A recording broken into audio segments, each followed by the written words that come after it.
श्रीमद् भागवतम पंचम स्कंद अध्याय 5। हम लोग भगवान ऋषभ देव के उपदेश पढ़ रहे हैं। श्लोक संख्या 17। तस्त्वं स्वयं तद अभिज्ञो विपश्चित् अविद्ययाम् अंतरे वर्तमानं दृष्ट्वा पुनस्त्वं संगृह्णः कुबुद्धिं प्रज्वलयत् उत्पादगमं यथंधम्। प्रतिभा माता जी। हरे कृष्ण प्रभु जी धन्यवाद। यदि ज्ञानी है और संसार पथ में लिप्त है तो भला उसे कोई विद्वान दयालु तथा आत्मज्ञानी पुरुष सकाम कर्म करने तथा भौतिक अस्तित्व में और अधिक उलझनों के लिए क्यों क्यों कर प्रकट करेगा। यदि कोई अंधा व्यक्ति विपरीत राह पर जा रहा हो तो ऐसा जन पुरुष होगा जो उसे संकट के पथ पर और आगे जाने देगा। वह इस विधि की क्योंकि अनुमति देगा। कोई भी बुद्धिमान अथवा दयालु व्यक्ति ऐसा नहीं होने देगा। हरे कृष्णा। कोई भी एक सामान्य जिसके हृदय में थोड़ी भी करुणा होगी, कोई अंधा व्यक्ति अगर गड्ढे में गिरने वाला होगा तो उसको जाकर के बचाएगा। उसी प्रकार कोई भी भौतिकवाद में गिरा हुआ व्यक्ति और ज्यादा इंद्रिय तृप्ति में लगने वाला है, उसको जाकर के बचाना ये ज्ञानी पुरुष का, भक्त लोगों का काम है। तो इस प्रकार से मानो ऋषभ देव बोल रहे हो कि मैं आपसे प्रेम करता हूं, इसीलिए मैं आपको ये उपदेश दे रहा हूं। गुरु का प्रेम केवल अच्छी अच्छी बातें या माला पहनाना या आलिंगन देना इन सब से नहीं होती। गुरु का प्रेम होता है उपदेशों से। तो जिनको गुरु प्रेम करते हैं उनको उपदेश दे करके उनको मदद करते हैं। अभी जो अगला श्लोक है बहुत महत्वपूर्ण श्लोक है। गुरु न सस्यात् स्वजनो न सस्यात् पिता न सस्यात् जननी न सस्यात् देवं न तत्स्यान्न पितश्च सस्यान् नामोचयेद्य समुपेत मृत्युम। अरविंद प्रभु। जो अपने आश्रित को बारंबार होने वाले जन्म मृत्यु के पथ से उबार न सके, उसे कभी भी गुरु, पिता, पति, माता या आराध्य देव नहीं बनना चाहिए। तो यहाँ पर कुछ बताए हैं कि वो गुरु गुरु नहीं है जो अपने शिष्य को भव सागर से पार ना कर पाए। वो स्वजन स्वजन नहीं है जो स्वजन भगवत भक्ति के अनुकूल ना हो। वो पिता पिता नहीं है जो हमारे आध्यात्मिक उत्थान में मदद ना करे। वो जननी माता माता नहीं है जो हमें इस भव सागर से मुक्त कराने में सहायता कर सके। वो वो पूजनीय देवता देवता नहीं है जो हमें मुक्त ना कर सके।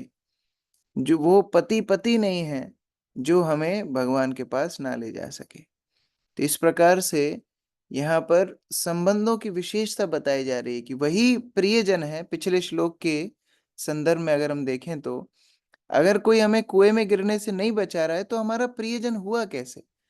हमारी मदद ही नहीं कर पा रहा है तो हमारा हितैषी हुआ कैसे? तो उस प्रकार से यहाँ पर कुछ उदाहरण दिए हैं। तो गुरु के लिए कोई उदाहरण बता सकते हैं कि कौन ऐसे गुरु थे जो भगवत मार्ग में बंधन बने और फिर उनका त्याग किया? ऐसा कोई उदाहरण?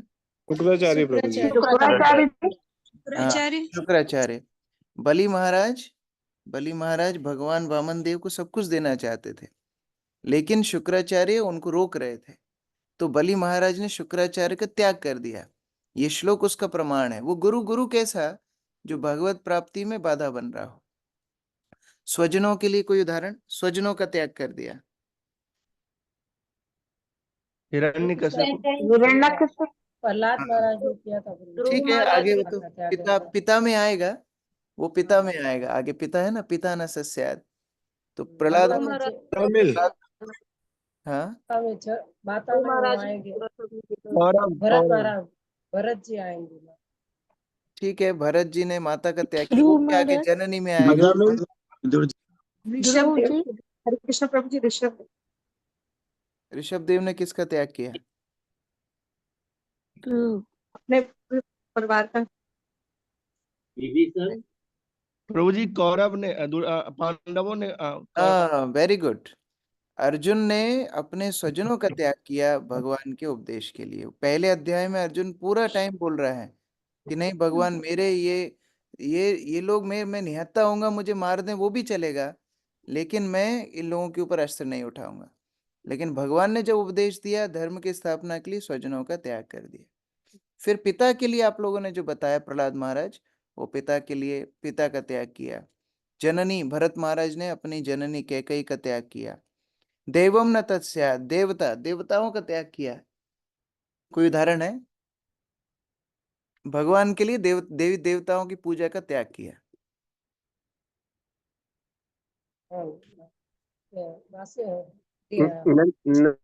बाबा आनंद बाबा उन्होंने इंद्र की पूजा हाँ, ब्रजवासियों ने इंद्र की पूजा का त्याग किया। भगवान ने बोला इंद्र की पूजा क्यों करते हो?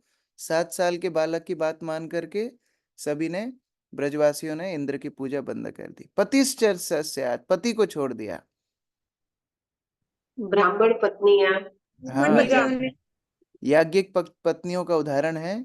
याज्ञिक पत्नियों ने अपने पति को छोड़ करके भगवान का आश्रय लिया और भगवान ने उनको कृपा दी। तो इस प्रकार से कई कई उदाहरण है। ये तो एक एक उदाहरण में चर्चा की कि जिस प्रकार ये कर्तव्य जो नहीं निभाएगा वो वास्तव में सगा संबंधी नहीं है। प्रभु जी गोपियों ने भी किया था ना, गोपियों ने भी। हाँ, गोपियों का भी उदाहरण है। सुजाता माता जी, तात्पर्य।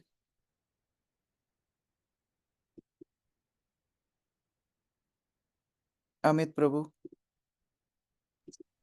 हरे कृष्ण प्रभु जी, दंडवत प्रणाम। तात्पर्य: गुरु कई प्रकार के होते हैं, किंतु भगवान ऋषभ देव का उपदेश है कि जो गुरु अपने शिष्य को जन्म मरण के पथ से उबार सकने में असमर्थ हो, उसे गुरु नहीं बनना चाहिए। भगवान श्री कृष्ण का शुद्ध भक्त हुए बिना कोई व्यक्ति बारंबार होने वाले जन्म तथा मृत्यु के पथ से अपने आप को बचा नहीं पाता। त्यक्त्वा देह पुनर्जन्म नेति मामेति सो अर्जुन। केवल श्री भगवान के धाम वापस पहुंचकर ही मनुष्य जन्म मृत्यु के बंधन से छूट सकता है। लेकिन जब तक मनुष्य सचमुच ही परमेश्वर को नहीं समझता, तब तक वह परम धाम वापस कैसे जा सकता है? जन्म कर्म च में दिव्यमेव यो वेत्ति तत्वतः। इतिहास में भगवान ऋषभ देव के उपदेशों को दृष्टांत प्रस्तुत करने वाली कई घटनाएं हैं। बलि महाराज ने श्री शुक्राचार्य को इसलिए परित्याग किया क्योंकि वे उन्हें जन्म मरण के मार्ग से उन्हें बचाने में असमर्थ रहे। श्री शुक्राचार्य शुद्ध भक्त नहीं थे, वे न्यूनधिक सकाम कर्म में प्रवृत्त थे। और जब बलि महाराज ने भगवान श्री विष्णु को अपना सर्वस्व देना चाहा, तो श्री शुक्राचार्य ने उन्हें रोका।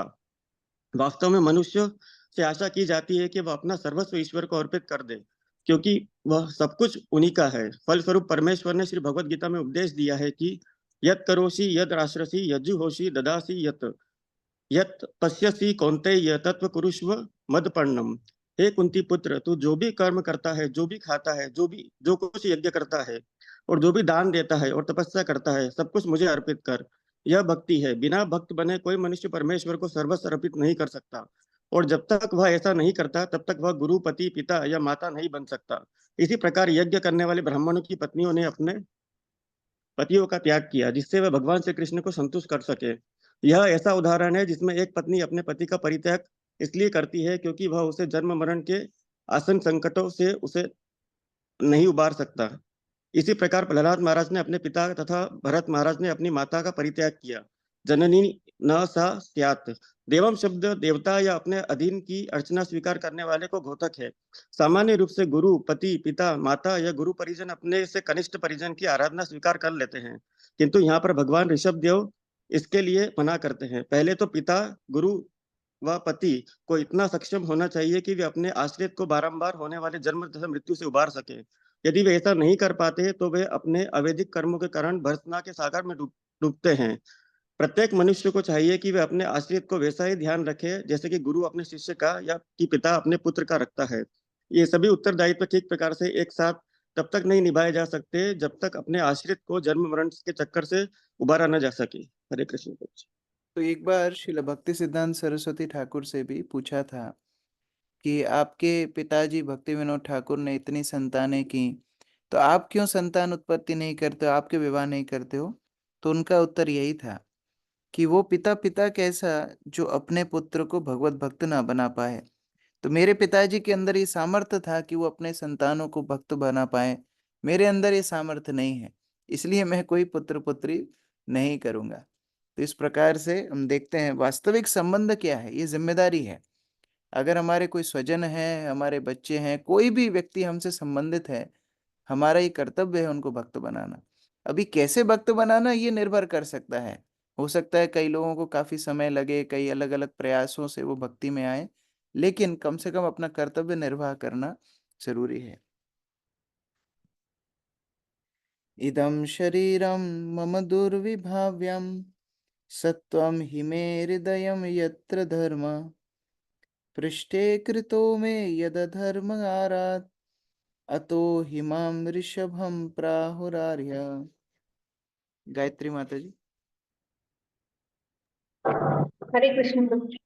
मेरा दिव्य शरीर सच्चिदानंद विग्रह मानव रूप के समान दिखता है, किंतु यह भौतिक मनुष्य शरीर नहीं है, यह अकल्पनीय है। मुझे प्रकृति द्वारा बाध्य होकर किसी विशेष प्रकार का शरीर नहीं धारण करना पड़ता। मैं अपनी स्वयं की इच्छा अनुकूल शरीर धारण करता हूँ। मेरा हृदय भी दिव्य है और मैं सदैव अपने भक्तों के कल्याण का चिंतन करता हूँ, इसीलिए मेरे हृदय में भक्ति पूरित है। जो भक्तों के लिए है, मैंने अधर्म को तथा अभक्तिमय कार्यों को हृदय से बहुत दूर भगा दिया है। मुझे ये बिल्कुल अच्छे नहीं लगते। इन दिव्य गुणों के कारण सामान्य रूप से लोग मेरी उपासना भगवान ऋषभदेव के रूप में करते हैं, जो सभी व्यक्तियों में श्रेष्ठ है।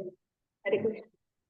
यहाँ भगवान ऋषभदेव अपने सच्चिदानंद स्वरूप के विषय में बता रहे हैं कि कैसे भगवान और भगवान के जो अवतार होते हैं वह हमारी तरह भौतिक नहीं होते।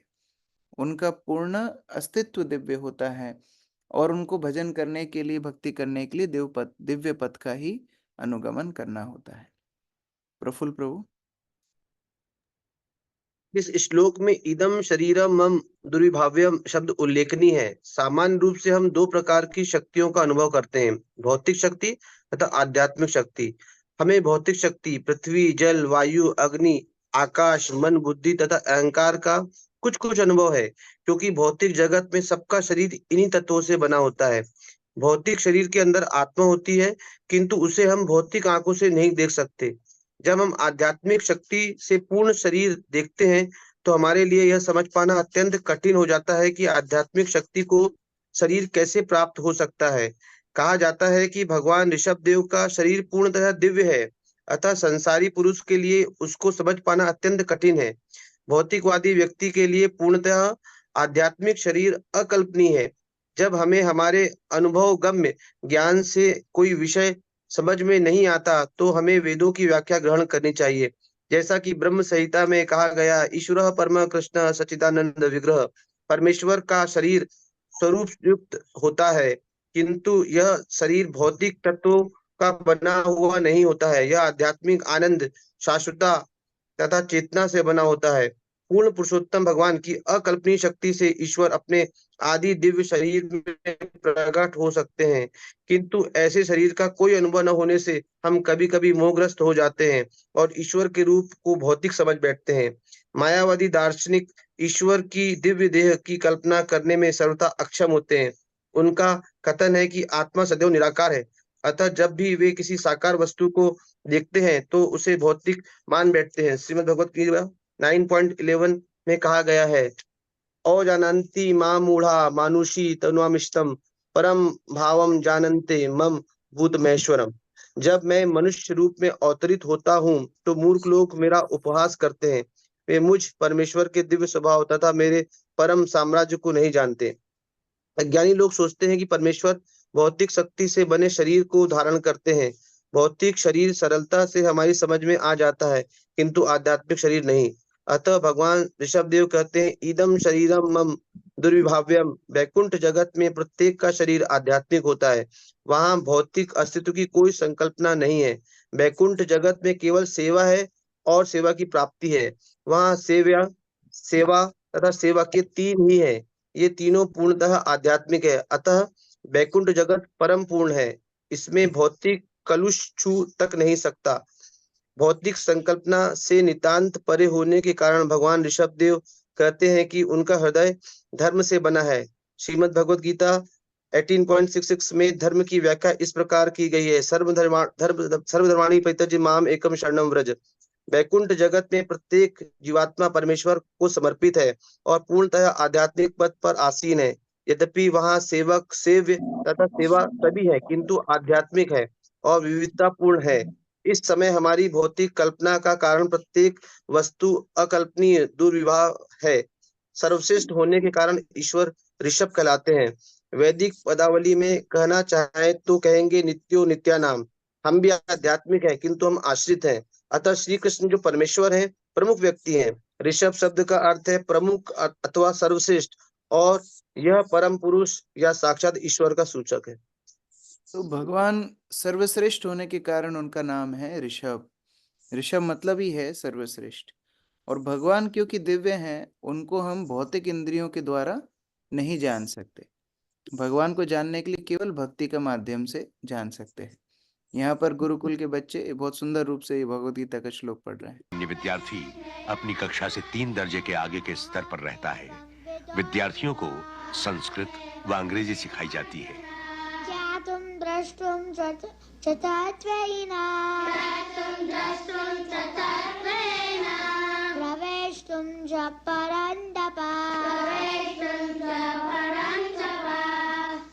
Only by undivided devotional service. Only by undivided devotional service. Can I be understood as I am? Can I be understood as I am? Krishna can be understood only by the process of. इस श्लोक के अनुसार श्री कृष्ण को केवल अनन्य भक्ति की विधि से ही समझा जा सकता है। गीता के अप्रामाणिक टीकाकार जान ले कि तर्क वितर्क से श्री कृष्ण को समझने का प्रयत्न केवल समय नष्ट करना है। Wasting their time.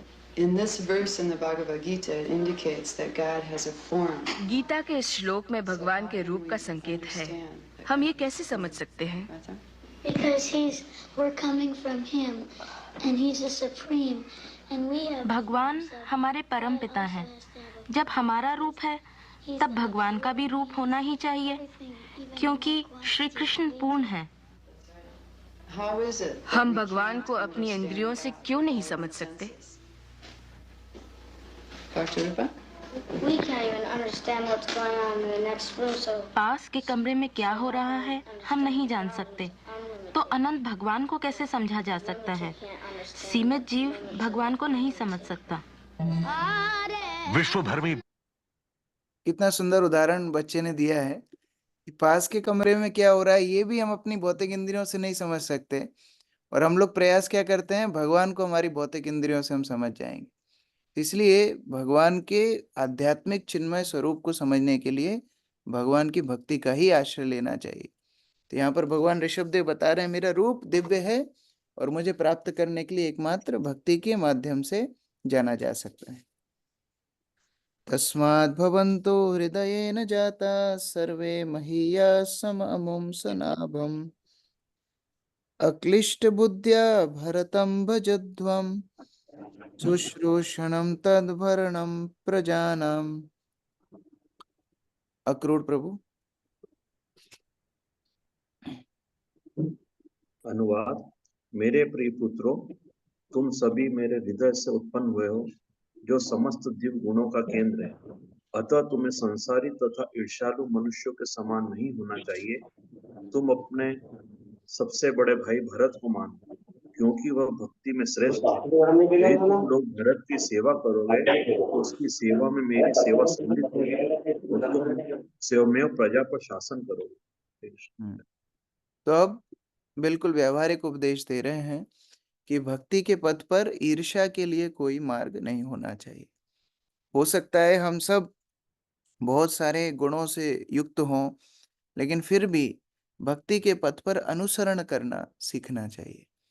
तो यहाँ पर भगवान ऋषभदेव बोल रहे हैं कि आप 100 लोग हो, लेकिन आपके सबसे वरिष्ठ भाई भरत, आप उनका अनुगमन करो। वो आप सब में भक्ति में श्रेष्ठ हैं, आप उन सब की सेवा करके उनका सहयोग करो। इसी तरह भक्त समाज में भी हमको ये व्यवहारिक शिक्षा ग्रहण करनी चाहिए।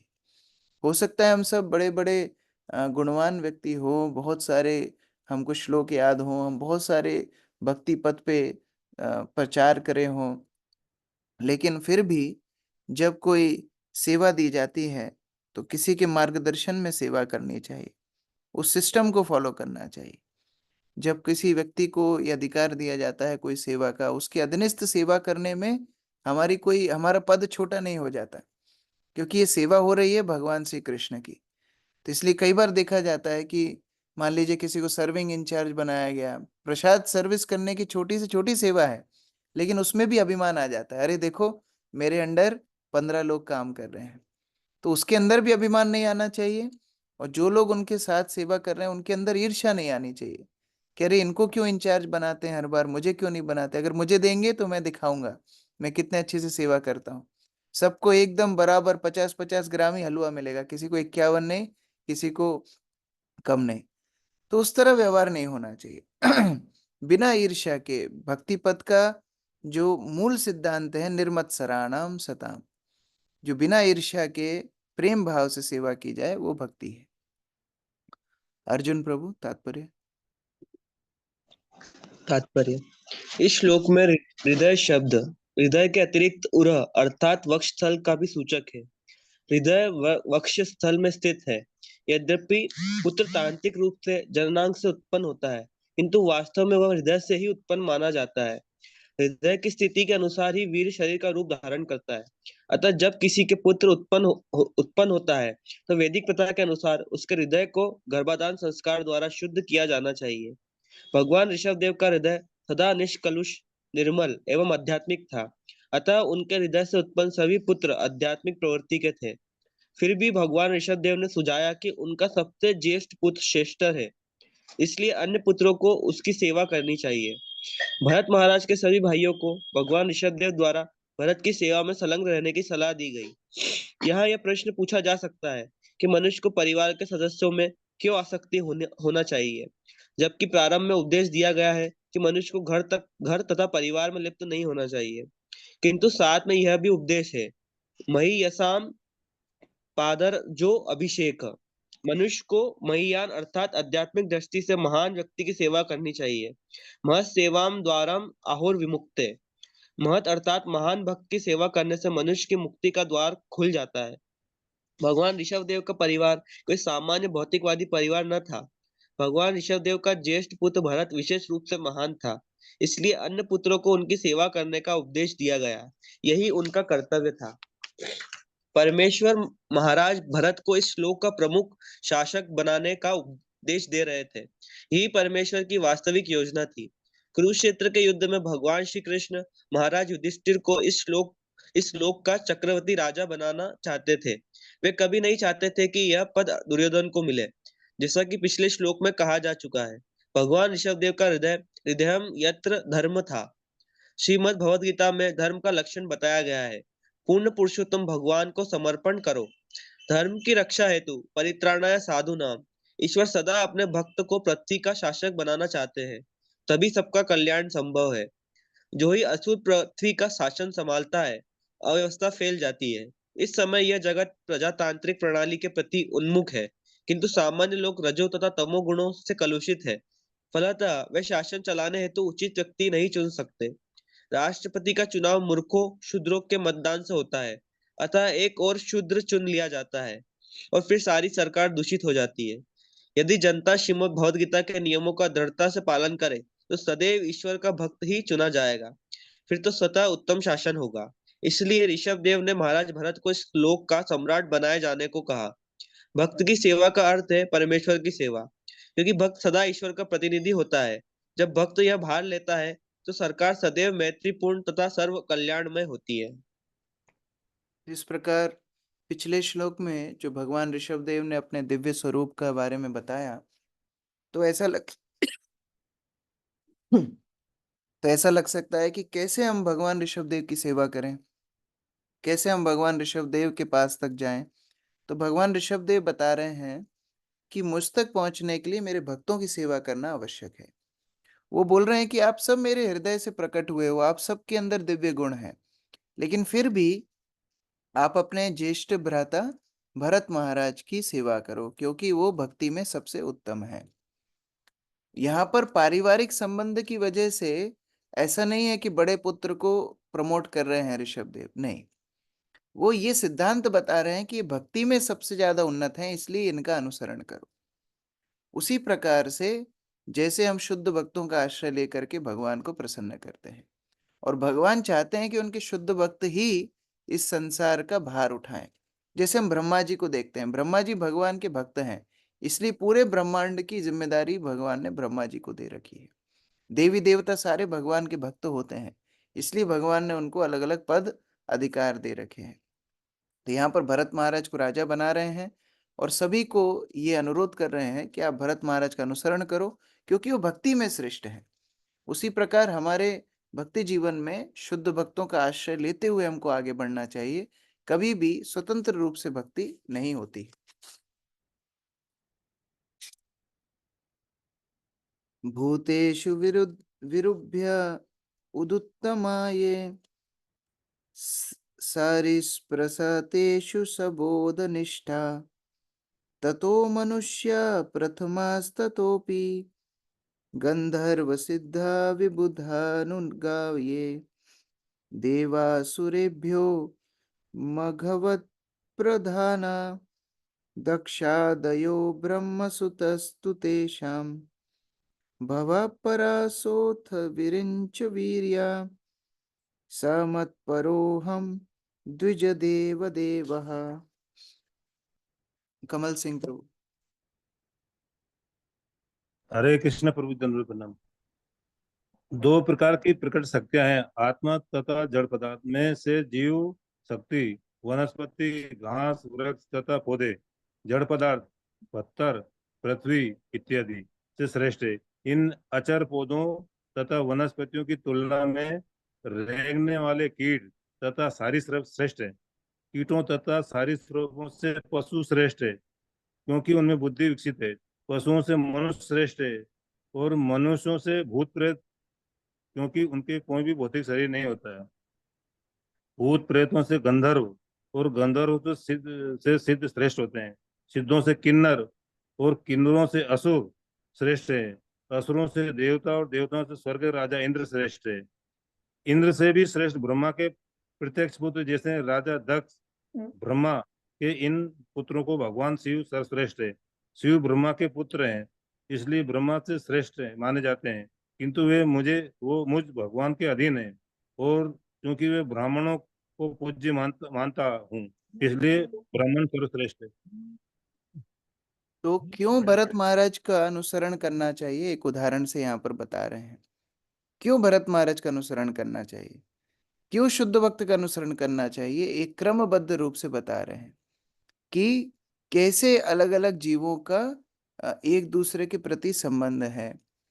जो स्थावर हैं उनसे ज्यादा बड़े हैं जंगम, और उसमें फिर कीट पतंग से शुरू करके अलग अलग पशु, और फिर मनुष्य, मनुष्यों से ऊपर भूत प्रेत गंधर्व सिद्ध चारण असुर देवता, फिर ब्रह्मा जी भगवान शिव, और फिर स्वयं भगवान।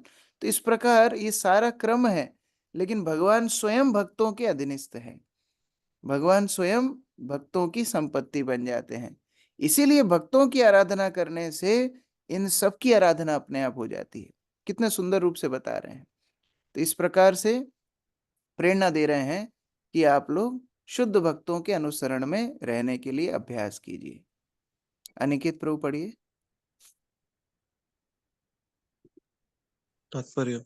इस श्लोक में ब्राह्मणों का पद ईश्वर से भी बढ़कर बताया गया है। भाव यह है कि शासन का संचालन ब्राह्मणों की देखरेख में होना चाहिए। यद्यपि ऋषभ देव ने अपने ज्येष्ठतम पुत्र भरत को पृथ्वी का राजा बनाने की संस्तुति की, तो भी उसे संसार पर अच्छा शासन करने के लिए ब्राह्मणों की राय लेनी पड़ती थी। ईश्वर की उपासना ब्राह्मण्य देव के रूप में होती है। ईश्वर ब्राह्मणों अर्थात भक्तों के अत्यंत प्रेमी है। यहाँ ब्राह्मण जाति का नहीं, वरन यह योग्य ब्राह्मण का सूचक है। ब्राह्मण में 8 गुण होने चाहिए, जिनका उल्लेख 25 में हुआ है, 24 में हुआ है। ये है साम दम सत्य तितिक्षा इत्यादि। ब्राह्मणों की सदैव पूजा की जानी चाहिए और उन्हीं के निर्देशन में राजा को शासन करना चाहिए। दुर्भाग्यवश इस कलयुग में प्रजातंत्र प्रणाली में न तो कार्यकारी अधिकारी का चुनाव बुद्धिमान लोगों के द्वारा होता है, न वह योग्य ब्राह्मणों द्वारा निर्देशित होता है। फलस्वरूप अव्यवस्था उत्पन्न होती है। जन समूह को कृष्ण भावनामृत की शिक्षा दी जानी चाहिए, जिससे वे भरत महाराज जैसे सर्वोत्कृष्ट भक्त को राज्य का शासक चुन सके। यदि राज्य का प्रमुख योग्य ब्राह्मण हो तो सब कुछ ठीक रहता है। इस श्लोक में विकासवाद का प्रत्यक्ष रूप से उल्लेख है। पदार्थ से जीव के विकास के आधुनिक सिद्धांत का इससे कुछ हद तक समर्थन होता है, क्योंकि इसमें भूतेषु विरुद्धयः का उल्लेख है, अर्थात जीवों का विकास वनस्पतियों, घास, पौधों तथा वृक्षों से हुआ, जो जड़ पदार्थों से श्रेष्ठ है। दूसरे शब्दों में पदार्थ में शक्ति होती है कि वह वनस्पतियों के जीव रूप में प्रकट हो। इस तरह जीवन पदार्थ से प्रकट होता है और पदार्थ जीवन से। जैसा कि श्री कृष्ण ने भगवत गीता 10.8 में कहा है, हम सर्वस्य प्रभवो मत्तः सर्वम प्रवर्तते। मैं समस्त वैकुंठ तथा मर्त्य लोकों का कारण हूँ, मुझसे ही प्रत्येक वस्तु उत्पन्न होती है। शक्तियां दो प्रकार की है, भौतिक तथा आध्यात्मिक, और ये दोनों मूलतः श्री कृष्ण से उद्भूत है। श्री कृष्ण परम आत्मा है।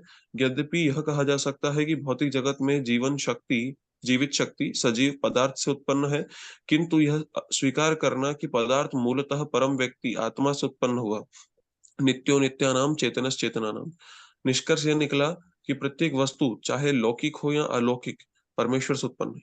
विकासवादी दृष्टि से जीवात्मा पूर्णता को तब प्राप्त करता है जब वह ब्राह्मण पद तक पहुंच जाता है। ब्राह्मण परब्रह्म का उपासक है और परब्रह्म ब्राह्मण की उपासना करता है। दूसरे शब्दों में भक्त परमेश्वर के अधीन है और ईश्वर अपने भक्तों को संतुष्ट रखना चाहता है। ब्राह्मण को द्विजदेव कहा जाता है और ईश्वर द्विजदेव देव अर्थात ब्राह्मणों के देवता है। चैतन्य चरितामृत मध्य लीला अध्याय 19 में भी विकासवाद की व्याख्या है। उसमें कहा गया है कि दो प्रकार के जीव हैं, जड़ तथा चेतन। चेतन जीवों में पक्षी, पशु, जलचर, मनुष्य इत्यादि परिगणित है। इनमें से मनुष्यों को सर्वोत्कृष्ट माना गया है, किंतु इनकी संख्या अल्प है। इन थोड़े से मनुष्यों में निम्न श्रेणी के मनुष्य कई हैं, यथा म्लेच्छ, पुलिंद, बौद्ध तथा शबर। मनुष्यों में वैदिक नियमों को मानने वाला श्रेष्ठ है। इनमें से वर्णाश्रम धर्म वैदिक नियम को मानने कम ही है। इनमें से अधिकांश सकाम कर्म करते हैं या उच्च पद प्राप्त करने के लिए पवित्र कर्म करते हैं। मनुष्याणाम सहस्त्रेषु कश्चिद यदति सिद्धये। अनेक सकाम कर्मियों में से कोई एक ज्ञानी होता है। यतताम अपि सिद्धानाम कश्चिन माम वेति तत्वतः। अनेक ज्ञानियों में से कोई एक भौतिक बंधन से मुक्त हो पाता है और ऐसे लाखों मुक्त ज्ञानियों में से कोई एक कृष्ण भक्त होता है। हरे कृष्ण। इस प्रकार हम देखते हैं, अगर संक्षिप्त में समझने का प्रयास करें, कि सर्वश्रेष्ठ भगवान है, भगवान से बड़ा तो कोई नहीं है, और भगवान अपने आप को ब्राह्मणों के भक्तों के अधीनस्थ मानते हैं, इसलिए भक्तों के संरक्षण में रहना, उनके मार्गदर्शन में रहना सर्वश्रेष्ठ है। ना ब्राह्मणस्तुलये भूतम अन्यत् पश्यामि विप्र किमतः परं तु यस्मिन्निर्भिप्राहुतं श्रद्धयाहम् अश्नामि कामं न तथाग्निहोत्रे। जय प्रभु पढ़िए।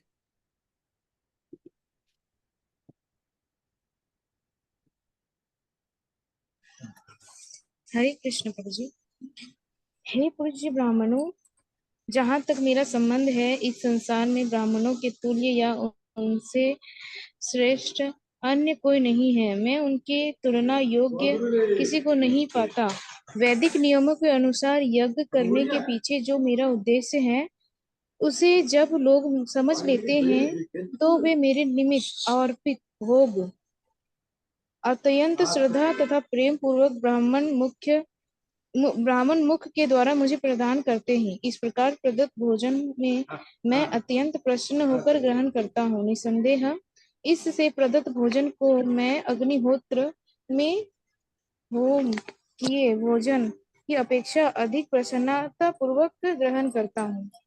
तो भगवान कितने स्पष्ट रूप से बता रहे हैं कि वास्तव में ब्राह्मणों की, वैष्णवों की सेवा सबसे उत्कृष्ट सेवा है। हम लोग भगवान को बड़े बड़े भोग लगाते हैं, यज्ञ इत्यादि करते हैं, लेकिन प्रयोजन क्या है? अगर उसी भोग को भगवान को अर्पित करके ब्राह्मणों को खिलाया जाए, वैष्णव को खिलाया जाए, तो भगवान अत्यधिक प्रसन्न होते हैं। इसलिए वैष्णव सेवा का महत्व है। हम लोग कई दान दक्षिणा करते हैं, लेकिन वैष्णवों को बिठा करके अगर भोजन परोसा जाए, उनको यदि भगवत प्रसाद की सेवा की जाए, तो उससे उत्कृष्ट सेवा और कोई नहीं है। भगवान यहाँ पर स्वयं उल्लेख कर रहे हैं। परमेश्वरी माता जी। वैदिक पद्धति के अनुसार यज्ञ समाप्ति के पश्चात ब्राह्मणों को आमंत्रित करके उच्चिष्ट भोजन खिलाया जाता है। जब ब्राह्मण इस भोजन को खाते हैं तो यह माना जाता है कि परमेश्वर स्वयं इसे ग्रहण कर रहे हैं। अतः योग्य ब्राह्मणों की तुलना किसी से नहीं की जा सकती। विकास का चरम ब्राह्मण पद पर है। ऐसी सभ्यता जो ब्राह्मण संस्कृति पर आधारित नहीं है या जिसका संचालन ब्राह्मण नहीं करते, वह निश्चय ही निंदनीय है। आजकल मानवीय सभ्यता उम्र के पाती पर आधारित है, अतः अधिक से अधिक लोग ऐसी वस्तुओं के आदी हो रहे हैं। ब्राह्मण संस्कृति का आदर कोई भी नहीं करता। दानवी सभ्यता उग्र कर्म के प्रति आसक्त है और अगाध काम वासनाओं की तृप्ति के लिए बड़े बड़े उद्योगों की स्थापना की जाती है। जनता सरकारी करों के कारण पीड़ित रहती है। लोग अधार्मिक होते हैं और वे भगवत गीता में बताए गए यज्ञों को नहीं करते। यज्ञात भवति पर्जन्य, यज्ञ करने से बादल बनते हैं और पानी बरसता है और प्रचुर वर्षा के कारण प्रभुत अन्न उत्पन्न होता है। यदि राज्य का संचालन ब्राह्मण करें तो समाज भी भगवत गीता के नियमों का पालन करे, तभी लोग सुखी होंगे। अन्नाद भवन्ति भूतानि, जब पशु तथा मनुष्य प्रचुर अन्न खाते हैं तो वे बलिष्ठ होते हैं और उनके हृदय तथा मस्तिष्क शांत रहते हैं, तब वे आध्यात्मिक जीवन बिता सकते हैं जो जीवन का परम लक्ष्य है। हरे कृष्ण। हरे कृष्णा। ग्रंथराज श्रीमद् भागवतम की जय। श्री प्रभुपाद की जय। किसी का कोई प्रश्न है?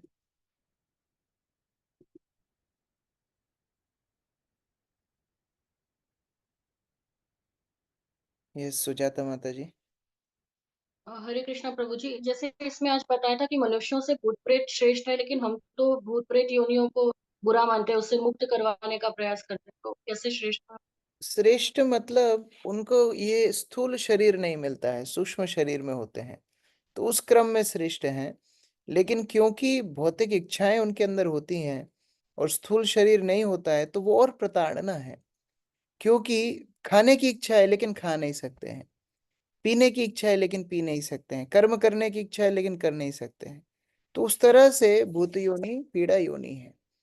लेकिन क्रम के अनुसार अगर देखा जाए, जैसे मानो पेड़ हैं, पेड़ों की जो स्थिति है बड़ी संकुचित है, वो लोग चल नहीं सकते हैं, तो उस दृष्टि से देखा जाए तो हाँ, पेड़ निम्न योनि में होते हैं।